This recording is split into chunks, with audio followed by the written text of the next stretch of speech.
భయం ఉండదు. తన యందే ఉన్న ఈశ్వరుని మనం గుర్తించలేక అక్కడో ఇక్కడో ఉన్నాడని వెతుకులాడుతూ అలాగా గుర్తించలేక బాధపడుతుంది.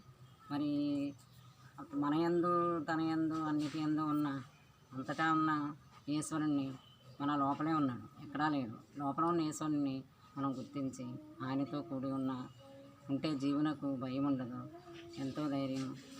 సహజ యోగం అదే, ఆయనతో కూడి ఉండటమే సహజ యోగం. మన లోపలే ఉన్నాడని గ్రహించడం జ్ఞానం.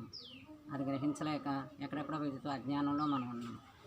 ఆయనతో సహజంగా ఈశ్వర శక్తి మన లోపలనే ఉన్నాడనే జ్ఞానాన్ని మనం తెలుసుకోలేకపోతాం. మనలో ఉన్నాడు కాబట్టి మనం గ్రహించలేకపోతున్నాం.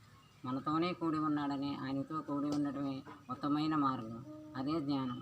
దాన్ని లోపల శోధించి మన లోపల ఉన్న ఈశ్వరుణ్ణి, గురువైన ఈశ్వరుణ్ణి మనం అనుభవించి అనుభవానికి తెచ్చుకోవటం నిజమైన